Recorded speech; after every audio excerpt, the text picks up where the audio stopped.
முதல்ல ஒன்று புரிஞ்சுக்கணும்னா, ஈராக்கு அவ்வளவு முஸ்லிம்கள் கொல்லப்படுகிற நேரத்தில், சதாம் ஹுசைன் ஆட்சி கவிழ்க்கப்படுகிற நேரத்தில் இதே அரபு நாடுகள் அத்தனையும் பார்த்து கொண்டிருந்தது மட்டுமல்ல, ஈராக்கை தாக்கும் போது, இன்னைக்காவது இஸ்ரேல் ஈரானை தாக்கும் போது இஸ்ரேலுடைய போர்ட்டுகளை தான் யூஸ் பண்றான், இஸ்ரேலுடைய பேஸுகளை தான் யூஸ் பண்றான். ஈராக்கை அடிக்கிறதுக்கு அரபு நாட்டினுடைய பேஸுகள், அரபு நாட்டுக்குள்ளே இருக்கிற அமெரிக்காவுடைய பேஸை பயன்படுத்தி தான் அத்தனை நாடுகள் மீதும் தாக்குதல்களை அமெரிக்கா நடத்தியது. இந்த காசா போர் ஆரம்பிக்கப்பட்டு இப்பொழுது ஈரான் இஸ்ரேல் போராக மாறி இருக்கக்கூடிய இந்த சந்தர்ப்பத்தில் ஈரானுக்கு ஆதரவாக நிற்பதா இல்லையா என்கிற ஒரு கேள்வி நம்முடைய சமூகத்துக்கு மத்தியில் சோசியல் மீடியாவில் உருவாகி இருக்கிறத நீங்க பார்க்க முடியும். இஸ்ரேலை அடக்கிறதுக்கு எவனாவது இருக்க மாட்டான்னு பார்க்கும்போது ஈரான்காரன் நிற்கிறான். அவன் அரசியல் ரீதியாக அவனுடைய ஆயுத பலத்தை கொண்டு அவனுக்கு எதிராக தாக்குதல் நடத்துகிறான், சிறப்பாக நடத்திக்கிட்டு இருக்கிறான். நம்ம ஃபேஸ்புக்கில் உட்கார்ந்து சண்டை பிடிச்சி ஏதாவது நடக்க போகுதா? இதனால என்ன பலன் கிடைக்க போகுது? ஒண்ணும் இல்லை.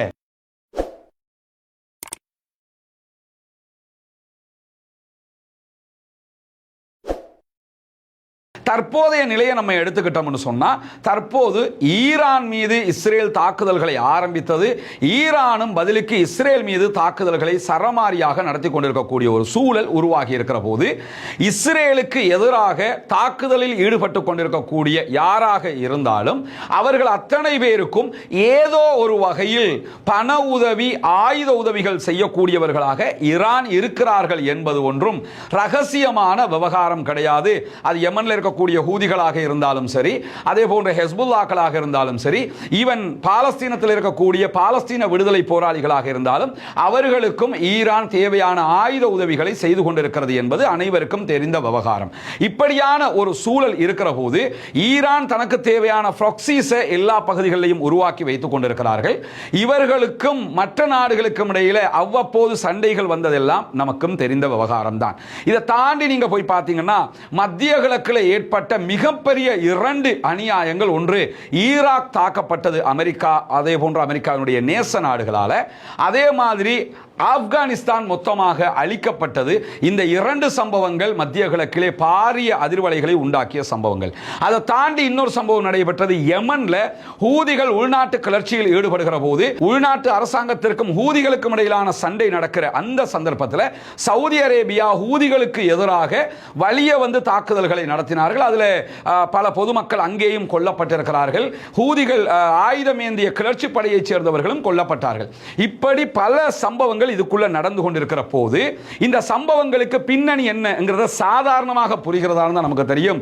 ஈராக்ல முதன்மையாக அமெரிக்கா நுழையும் போது என்ன சொல்லிட்டு நுழைஞ்சாங்கன்னா, இன்னைக்கு என்ன கதையை ஈரானுக்கு சொல்றாங்களோ, அணு ஆயுதம் தயாரிக்கிறார்கள் என்று சொல்லுகிறார்களோ, இதே கதை அன்னைக்கு சதாம் ஹுசைனுக்கு சொன்னாங்க. ஈராக்குள்ள பயங்கரமான ஆயுதங்கள் அவர் வச்சிருக்கிறாருன்னு, அணு ஆயுதம் உள்ளிட்ட ஆயுத கதையெல்லாம் சொன்னாங்க. ஆனா அணு தடுப்பு பிரிவு அன்னைக்கே போய் பார்த்துட்டு அப்படி ஒன்று இல்லைன்னு சொன்னதுக்கு பிறகும் அவர்கள் தாக்குதல்களை நடத்தினார்கள். ஈராக்கினுடைய ஆட்சி கவிழ்க்கப்பட்டது, சதாம் ஹுசைன் தூக்கு மேடை வரைக்கும் போனாருங்கிறதெல்லாம் நமக்கு மறக்காத வரலாறுகளாக இருக்கிறது. அதற்கு பிறகு ஈராக்குடைய ஆட்சி ஓரளவுக்கு ஸ்டேபிள் ஆகி கொண்டு வருகிற போது ஐஎஸ் என்கிற பயங்கரவாத குழு வந்தது. கருப்பு கொடி ஏந்தியவர்கள் என்கிற பேர்ல வந்தாங்க.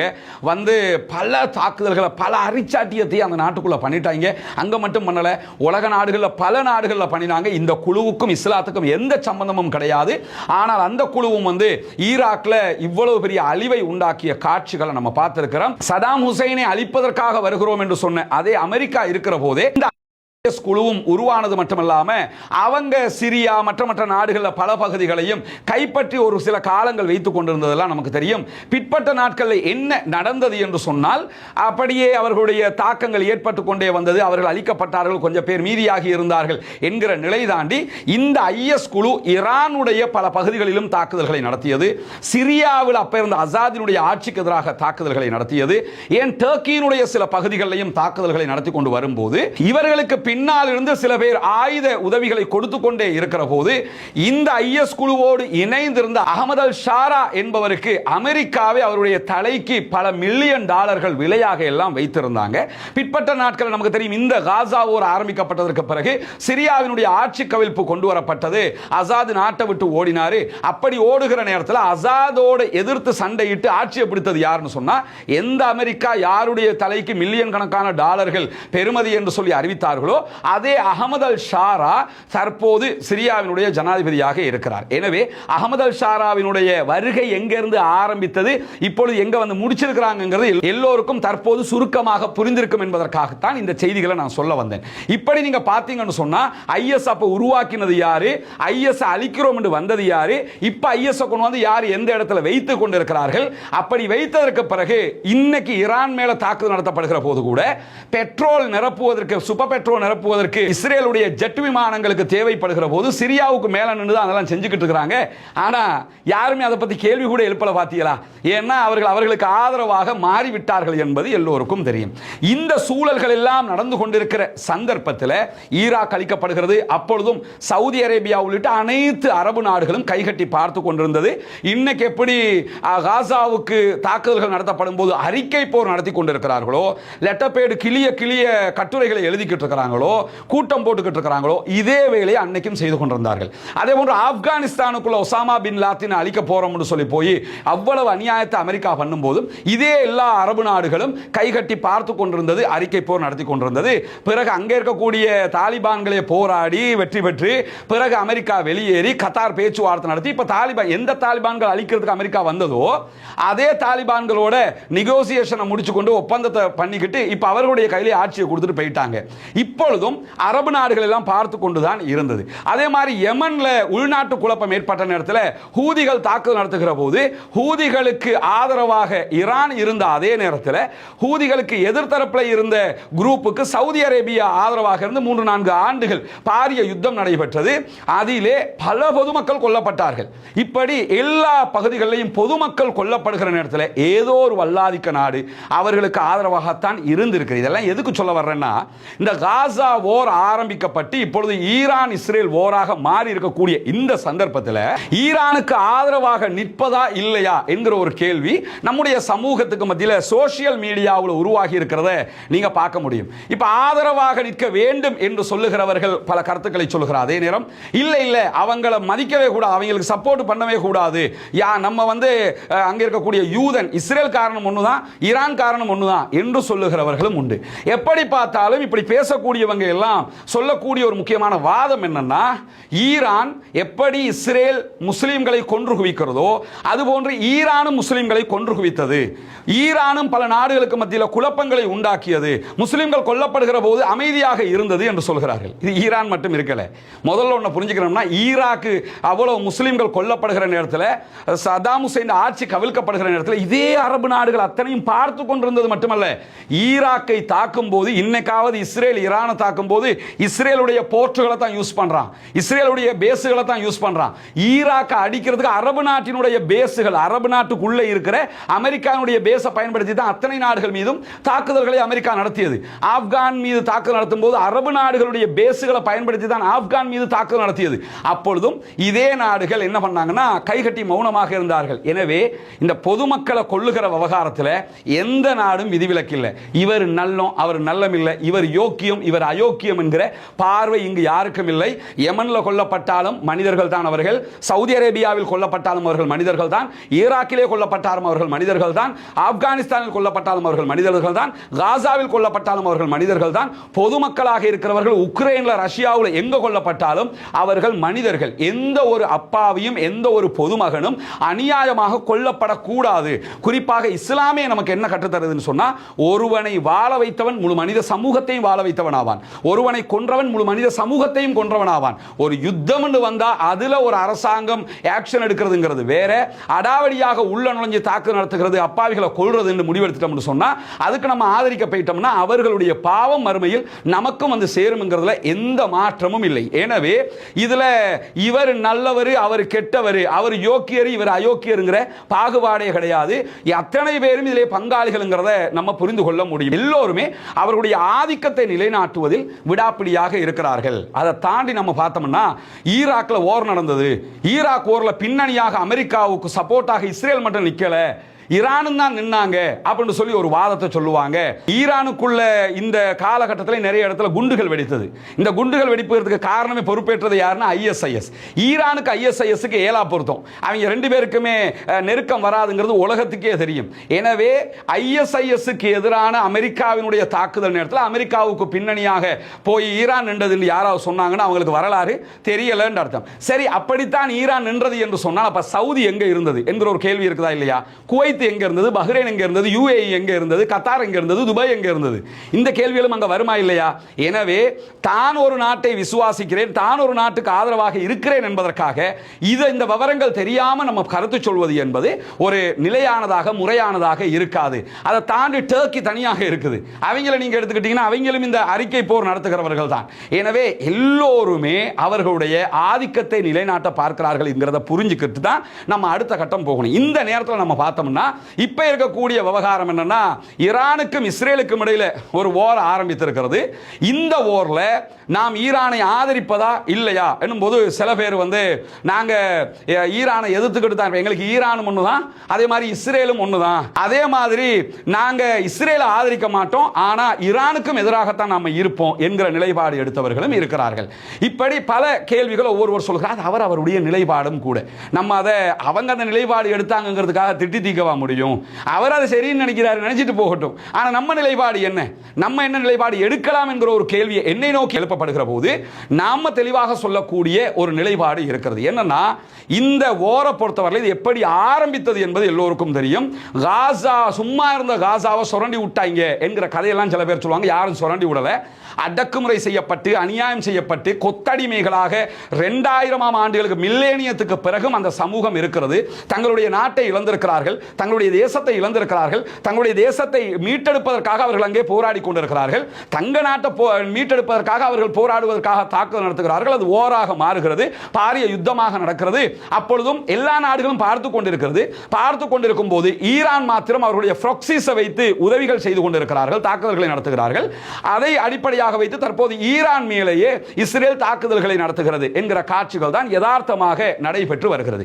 இப்படி நடைபெற்று வருகிற போது நம்ம என்ன பார்க்கணும்னா, முதல்ல ஷியா சுன்னா முஸ்லிம்கள் என்கிற ஒரு பிரிவினை இருக்கிறதா இல்லையா?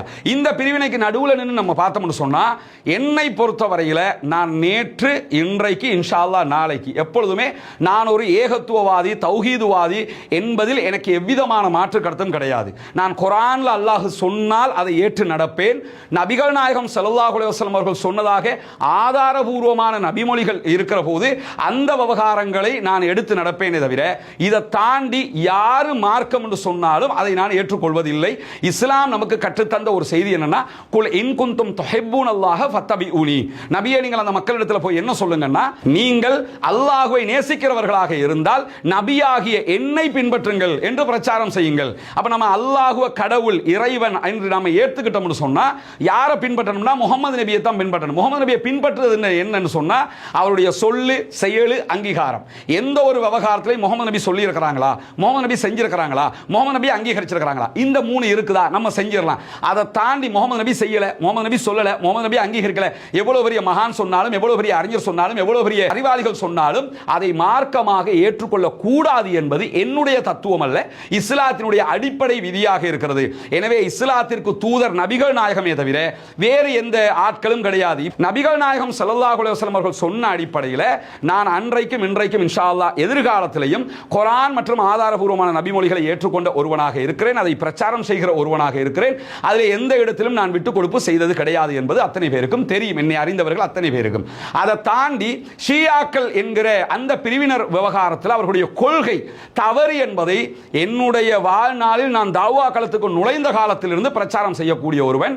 வழிகட்ட ஷியா மதம் என்கிற பெயரிலேயே நான் ஒரு தனி புத்தகத்தையே எழுதியிருக்கிறேன். நான் ஒரு புத்தகமே எழுதியிருக்கிறேன் ஷியா மதத்தினர் என்கிற பெயரில். அவங்க இஸ்லாத்துடைய அடிப்படைக்கும் அவர்கள் அவர்கள் சொல்லுகிற சித்தாந்த அடிப்படைக்கும் சம்பந்தம் இல்லைன்னு சொல்லி மார்க் அடிப்படையில், கொள்கை அடிப்படையில் அவர்கள் குர்ஆன் சுன்னா பேசக்கூடிய நம்ம எடுத்து வைக்கிற வாதங்களுக்கு மாற்றமாக, ஆதாரங்களுக்கு மாற்றமாக இருக்கிறார்கள் என்பதில் எந்த மாற்று கருத்தும் கிடையாது. ஆனால் அவர்கள் பாலஸ்தீன விவகாரம் மற்ற விவகாரங்களில் எப்படி இருக்கிறார்கள் என்பதை பார்க்க வேண்டும். இங்க அகீதா ரீதியிலான ஒரு பிரச்சனையை நம்ம பார்க்கல. என்ன பிரச்சனையை பார்க்கிறோம்னா, இடம் ரீதி, அதான் ஆரம்பத்திலே இருந்து சொல்றோம், பாலஸ்தீனம் என்பது இடம் ரீதியிலான பிரச்சனை. பாலஸ்தீன மக்களுக்கு சொந்தமானது. இன்னும் சொல்ல போனா பாலஸ்தீனத்தில் போராடுகிற முக்காவாசி பேரு சுன்னா பேசக்கூடிய முஸ்லிம்கள். அவங்க ஷியாக்களும் கிடையாது, சுன்னா பேசக்கூடிய முஸ்லிம்கள் தான் அங்க போராடிக்கிட்டு இருக்காங்க. அவங்களுக்கு ஆதரவாக போய் நிற்க வேண்டிய சவுதி அரேபியா என்ன செய்கிறது, குவைத் என்ன செய்கிறது, பஹ்ரைன் என்ன செய்கிறது, மற்ற அரபு நாடுகள் என்ன செய்கிறது என்ற கேள்வி இருக்கிறது. எனவே சுன்னா பேசுகிற மக்கள் அடி வாங்கும் போது சுன்னா பேசுகிற யாரும் அவர்களுக்கு ஆதரவாக போகவில்லை. யாரு போறான்னு கேட்டா யமன் போறாங்க, அந்த பக்கம் ஹிஸ்புல்லா போறாங்க, இந்த பக்கமாக ஈரான் போறாங்க. அவங்க தான் வந்துகிட்டு இருக்காங்க. அப்ப அவங்களுடைய பார்வை என்ன?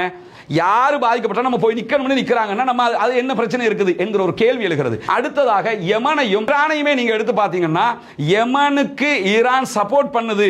எனவே அவங்க ஷியாக்கள், அதனால தான் சப்போர்ட் பண்றாங்கன்னு பாக்குறாங்க. ஷியாக்கள் தான், யமன்ல இருக்க ஹூதிகளும் ஷியாக்கள். ஆனா அவர்கள் யாருன்னு சொன்னா ஜெய்தியாக்கள்.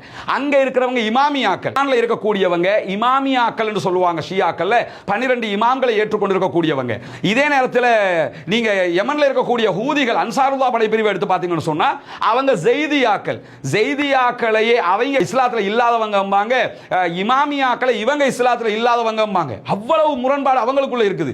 ஆனா பாலஸ்தீனம் என்று வரும்போது அவங்க என்ன பண்றாங்கன்னா ஒருங்கிணைந்து செயல்பட்டு கொண்டிருக்கிறார்கள். அப்ப இங்க ஓவராலா நம்ம என்ன புரியணும், இந்த இடத்துல யாரும் அந்த பாகுபாட்டை பார்க்கல, இந்த இடத்துல பாலஸ்தீனம் என்று பார்க்கிறார்கள் என்பதுதான் முதலாவது பார்வையாக இருக்கு. இரண்டாவது, இந்த விவகாரத்தில் சவுதி அரேபியா என்ன செய்கிறது, மற்ற அரபு நாடுகள் என்ன செய்கிறது என்கிற ஒரு பார்வையும் இருக்குதா இல்லையா? ஷியாக்கள் ஓகே, சரி, சவுதி அரேபியாக்கு இதே மாதிரி நம்ம பல பேரும் பேசிக்கிட்டு இருக்கிறோமா?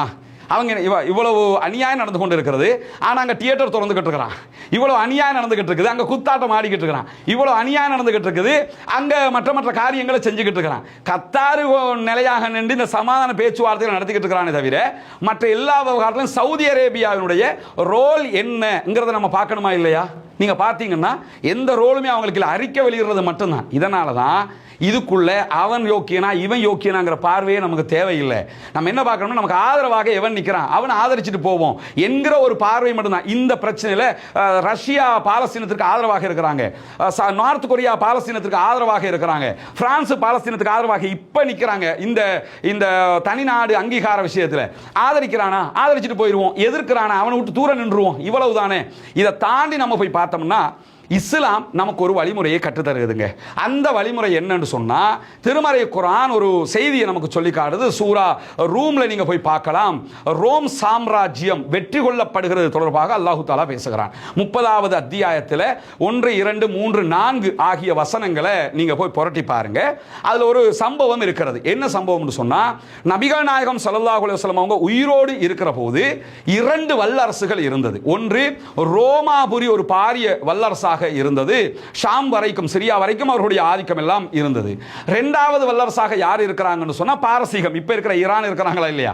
நம்ம ஈரான்ங்கிறோம், அவங்க இன்னும் பாரசீகம் தான் சொல்லிக்கிட்டு இருக்காங்க. பரந்துபட்ட பாரசீகத்தை உருவாக்குவது அவர்களுடைய கனவு என்று சொல்லிக் கொண்டிருக்காங்க. அதெல்லாம் இரண்டாவது விஷயம். ஆனா இங்க என்ன பார்க்கணும்னு சொன்னா, இன்றைக்கு பாரசீகம் ஈரான் இருக்கிற மாதிரி அன்றைக்கும் பாரசீகம் ஒரு பெரிய வல்லரசாக இருந்தது. இன்றைக்கு இருக்கிறத விட பல மடங்கு பெரிதாக இருந்தது.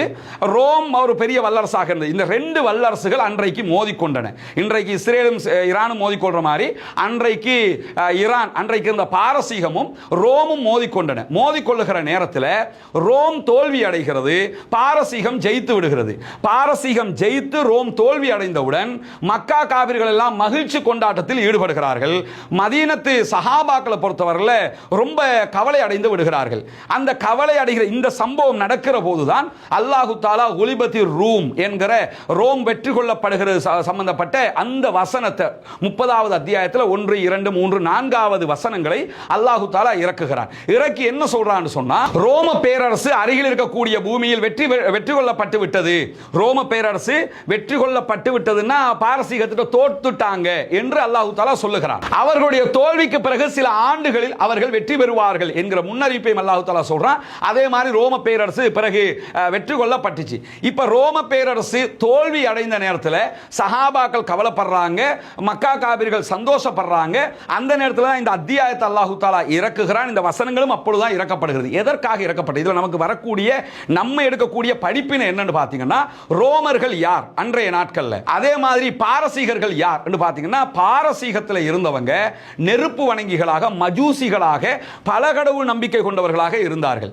ரோமாபுரியில இருந்தவங்க கிறித்தவர்களாக, வேதமுடையவர்களாக இருந்தார்கள். அவங்க ஒரு வேதத்தை, நம்ம எப்படி திருமறை குர்ஆனை வச்சுக்கிட்டு இருக்கிறோமோ அது மாதிரி அவங்க வேதத்தை வைத்துக் கொண்டிருந்த கிறித்தவர்களாக இருந்தார்கள். எனவேதான் கிறித்தவர்கள் தோற்றுவித்தார்கள் எனும் போது நபித்தோழர்களுக்கு கவலை வருகிறது. கிறித்தவர்கள் தோற்றுவிட்டார்கள் எனும் போது மக்கா காபிர்களுக்கு சந்தோஷம் வருகிறது. அதே மாதிரி இந்த பக்கம் பாரசீகர்கள் ஜெயித்து விட்டார்கள் எனும் போது மதீனத்து நபித்தோழர்களுக்கு கவலை வருகிறது.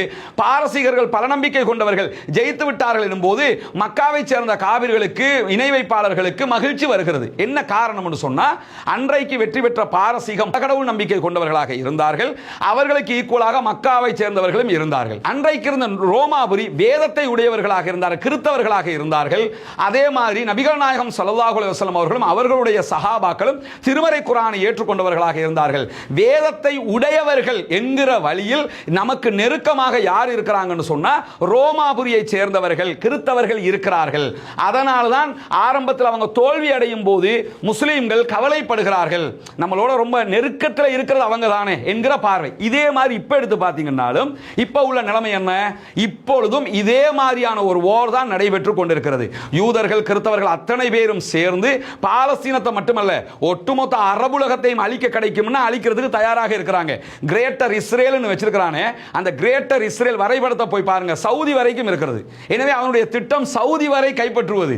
அதனால கிரேட்டர் இஸ்ரேல் அதுக்கு தான் போட்டு வச்சிருக்கிறான். சவுதி வரைக்கும் அவர்கள் கைப்பற்றுவதற்கு தயாராக இருக்கிறார்கள். அப்படி இருக்கிற போது அவர்கள் அரபு தேசத்தை அழிப்பதற்கு கிடைத்தால் அத்தனை பேரையும் அழிப்பார்கள் என்று இஸ்ரேல் நிற்கிறது.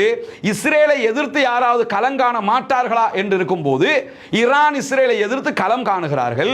இப்பொழுது பாலஸ்தீனத்தை காப்பதற்காக சவுதி வரவில்லை, பாலஸ்தீனத்தை காப்பதற்காக அரபு நாடுகள் வரவில்லை. அவர்கள் அறிக்கை போர் நடத்தி கொண்டிருக்கிறார்கள். பேச்சுவார்த்தை என்கிற பெயரில் காலம் போய்கொண்டே இருக்கிறது. ஈவன் உணவு இல்லாமல் செத்து மடியக்கூடிய பாலஸ்தீன அப்பாவிகளுக்கு ஏர் ட்ரூப் செய்வதற்கு கூட இப்பொழுது யாரும் வரவில்லை. அந்த அப்பப்ப வந்து என்ன செஞ்சாங்கன்னா, வான்வழியாக உணவுகள் போட்டாங்க. சவுதி அரேபியா அவங்களுடைய ஏர் ட்ரூப் பண்ணலாமா இல்லையா, பெரிய விமானங்களை கொண்டு வச்சு உணவு போடலாமா இல்லையா, போட்டா இஸ்ரேலால சுட்டு வீழ்த்தவும் முடியாது. அது சர்வதேச விதி. ஏர் ட்ரூப் பண்ணினா யாரும் தடுக்க கூடாது. ஐநாவும் இணைந்து தான் அதை செய்வாங்க. செய்யலாமா இல்லையா? அப்ப அந்த இன்றைக்கு 2-3 மாதங்களாக இந்த நிலைமை இருக்குது. அவங்க செய்யல. ஆனா இவன் என்ன பண்றான்? இஸ்ரேலுக்கு எதிராக யுத்தம் பண்றான். இஸ்ரேலுக்கு எதிராக யுத்தம் பண்றவனுக்கு தேவையான உதவியை பண்றான். பாலஸ்தீன அப்பாவிகளுக்காக அவனால முடிஞ்சதெல்லாம் பண்ணிக்கிட்டு இருக்க. வெளிப்படையா பார்க்கிறது தானே, நம்ம உள்ளத்தை தோண்டியா பார்க்க முடியும். இதை பண்ணிக்கிட்டு இருக்கான். அகீதா எடுத்துக்கிட்டோம்னா அவங்க அகீதாவை நம்ம ஏத்துக்கறல, அவர்களுடைய சர்வதேச அரசியலை நம்ம ஏத்துக்கிறோம், அவர்களுடைய இந்த பார்வையை நம்ம ஏத்துக்கிறோம். இன்னும் சொல்ல போனா ஈரானை ஆதரிக்கிறது நம்ம மட்டும் இல்ல, எத்தனை மாற்று மத நண்பர்கள், அன்பர்கள், மூத்தவர்கள் அத்தனை பேரும் ஆதரித்துக் கொண்டிருக்கிறார்கள். காரணம் என்னன்னா, இவன் எப்படி இருக்கிறான் இஸ்ரேல், அவன் அடாவடித்தனத்தில் உச்சத்தில் இருக்கான், பேட்ட ரவுடி மாதிரி இருக்கிறான். இவனை யாருமே அடக்க மாட்டாங்களா என்று பார்க்கிற போது நான் வந்து அடக்கிறேன்னு இருக்கிறான். அப்ப அடக்கிறதுக்கு ஒத்துக்கொள்ளும் போது அவன் அந்த காரியத்தை பண்றான்னா, இப்ப நாம யார பக்கம் இருக்கணும்? சரி, நம்ம அவன் பக்கமே நிற்க கூடாது என்று பேசுகிற சகோதரர்கள் ஆதரிக்கக்கூடிய நாடெல்லாம் எந்த பக்கம் நிக்குது? 2 பேரையும் தானே ஆதரிச்சுக்கிட்டு இருக்கிறாங்க. இந்த காசா போர் வந்து இல்லைன்னா பாலஸ்தீனத்தை தனியா விட்டு போட்டு இஸ்ரேலையே தனி நாடாக அரபு நாடுகள் அங்கீகரித்திருக்கும். அந்த போர் வந்ததுனால தான் பின்னாடியே போனதுங்கிறது அத்தனை பேருக்கும் திட்ட தெளிவாக தெரிகிறது. அதை தாண்டி நீங்க பாத்தீங்கன்னா, இன்றைக்கு ஈரானும் சவுதி அரேபியாவும் ராஜதந்திர ரீதியில இணங்கி போகிற நாடுகளா இல்லையா? இணங்கி போகிற நாடுகள். ஈரானும் குவைத்தும் இணங்கி போகிற நாடுகள், ஈரானும் பஹ்ரைனும் இணங்கி போகிற நாடுகள், ஈரானும் யுஏஇயும் இணங்கி போகிற நாடுகள். எல்லா அரபு நாடுகளும் அவர்களோடு ராஜதந்திர உறவுகளை வைத்துத்தானே இருக்கிறார்கள். அப்ப அவங்களே உன்னோட நாங்க வைக்க மாட்டோம், நீ எங்களை அழிக்க இருக்கிறவன் அப்படின்னு சொல்லிட்டு ஒதுங்கிற வேண்டியதானே. அவங்க அப்படி ஒதுங்கலையே, அவங்களும் இணங்கித்தானே போய்கிட்டு இருக்கிறாங்க. எனவே இந்த இடத்துல நம்ம சூரா ரூம் நமக்கு கற்றுத்தருகிற ஒரு அழகான பாடம் என்னன்னு சொன்னா, அவர்களுடைய அகீதாவுக்குள்ள நம்ம போகல, அவர்களுடைய அகீதாவை நம்ம ஏற்றுக்கொள்ள போறதும் கிடையாது. மார்க்க ரீதியா அவர்கள் பிழையான வழிமுறையில் இருக்கிறார்கள் என்பதை அத்தனை பேரும் உளப்பூர்வமாக தலைமேல் வைத்துக் கொண்டிருக்கிறோம். அது அவர்கள் மார்க்க ரீதியாக மிக தெளிவான பிழையில் இருக்கிறார்கள் என்பதை. இஸ்ரேலை அடக்கிறதுக்கு எவனாவது இருக்க மாட்டான்னு பார்க்கும்போது ஈரான்காரன் நிற்கிறான். அவன் அரசியல் ரீதியாக அவனுடைய ஆயுத பலத்தை கொண்டு அவனுக்கு எதிராக தாக்குதல் நடத்துகிறான், சிறப்பாக நடத்திக்கிட்டு இருக்கிறான். நம்ம ஃபேஸ்புக்கில் உட்கார்ந்து சண்டை பிடிச்சி ஏதாவது நடக்க போகுதா? இதனால என்ன பலன் கிடைக்க போகுது? ஒண்ணும் இல்லை.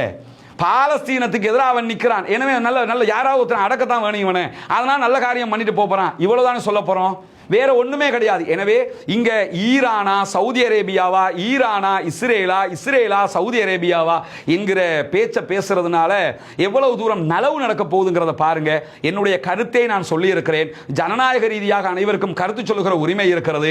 நாம சொல்றதுனால எந்த நாட்டுக்கும் போய் நம்ம கொடி பிடிக்க போறது இல்லை, கொடி பிடிக்க வேண்டிய தேவை பர்சனலி எனக்கு இல்லை. என்னுடைய கருத்துக்களை சொல்லிக் கொண்டிருக்கிறேன். என்னுடைய பார்வையில் ஒருவர் நீங்க எந்த பக்கமுங்க நிப்பீங்க, இஸ்ரேலா ஈரானான்னு கேட்டா நான் ஈரான் பக்கம் தான். இப்ப சூரா ரூம் எனக்கு அதை தான் கற்று தருகிறது. எல்லா நாடுகளையும் அடக்கி ஆளுகிற அடிமைப்படுத்துகிற வேலையில இவன் செய்ய பார்க்கறான். அவன் அப்படி செய்ய பார்க்கல, அவன் முடிஞ்ச அளவுக்கு தன்னை பாதுகாத்துக் கொள்ள பார்க்கறான். அப்படி இருக்கும்போது பாலஸ்தீனத்திற்காக யாராவது நிக்க மாட்டாங்களான்னு எதிர்பார்க்கிறோம். ஈரான்காரன் வந்து நிக்கிறான். பாலஸ்தீன மக்கள் கொல்லப்படுறாங்க, அவன் வந்து நிக்கிறான். பாலஸ்தீன மக்கள் கொல்லப்படுகிற போது பல நாடுகளும் தியேட்டர் திறக்கிறாங்க, குத்தாட்டம் போடுறாங்க, கூத்துக்களை நடத்துறாங்க, அனாச்சாரத்தில் ஈடுபடுறாங்க. அவன் வந்து என்ன பண்றான்னு சொன்னா, நான் நிப்பேன்டா, வேண்டியதை பாரு, எனக்கு அடிச்ச நான் திருப்பி அடிப்பேன்டாங்கிறான். எனவே வெளிப்படையாக இதை மட்டும் தான் பார்க்க முடியும். உள்ளங்களை அழிந்தவன் அல்லாஹ். உள்ளங்களை அறிகிற அந்த மெஷின் ஒன்றும் என்கிட்ட கிடையாது. அல்லாஹ் அப்படியான ஒரு தன்மையை மனிதர்களுக்கு தரல. அல்லாஹ் மட்டும்தான் கல்ப அறியக்கூடியவன். எனவே வெளிப்படையாக அவர்கள் மார்க்க ரீதியாக பிழையான தத்துவத்தில் இருக்கிறார்கள். அதை ஒருபோதும் நான் ஆதரிக்கவும் இல்லை, சுன்னா பேசுகிற யாரும் ஆதரிப்பதும் இல்லை. அவர்களுடைய கொள்கை கோட்பாடுகள் பிழை என்று நேற்று இன்றைக்கு நாளைக்கும் பிரச்சாரம் செய்வோம், அதில் எந்த மாற்றமும் இல்லை. ஆனால் அரசியல் ரீதியாக இந்த இடத்துல குர்ஆன் காட்டி தந்த வழிமுறை பிரகாரம் நம்ம எந்த பக்கம் நிற்போம் என்று சொன்னா, இந்த இஸ்ரேலா ஈரானா என்றால் ஈரான் பக்கம் தான் நிற்போம்ங்கிறதுல எந்த விதமான மாற்று கருத்துக்களும் கிடையாது. நான் சொன்ன கருத்துக்களை விரும்பியவர்கள் ஏற்றுக்கொள்ளலாம், சரிகாணுகிறவர்கள் ஏற்றுக்கொள்ளலாம். யாராவது பிழை என்று நினைச்சீங்கன்னா தாராளமாக திட்டலாம், விமர்சிக்கலாம், ஏசலாம், வீடியோ போடலாம், எதனாலும் பண்ணலாம். அது உங்களுடைய உரிமை. எல்லா உரிமையும் எல்லாருக்கும் கிடைக்குதுல்ல, அதனால தாராளமாக யாரும் அந்த உரிமையை பயன்படுத்த முடியும். எனக்கு புரிந்ததை, நான் கற்றதை, நான் தேடியதை உங்களுக்கு ஒப்படைத்திருக்கிறேன். பிழையாக இருக்கிற போது தூக்கி எறிந்து விடுங்கள், சரியாக இருக்கிற போது அவற்றை எடுத்துக்கொள்ளுங்கள் என்பது மட்டும்தான் என்னுடைய பணிவான வேண்டுதலாக இருக்கிறது. அல்லாஹு தஆலா நம் அத்தனை பேரையும் நல்ல பணிகளில் ஒன்றிணைப்பானாக.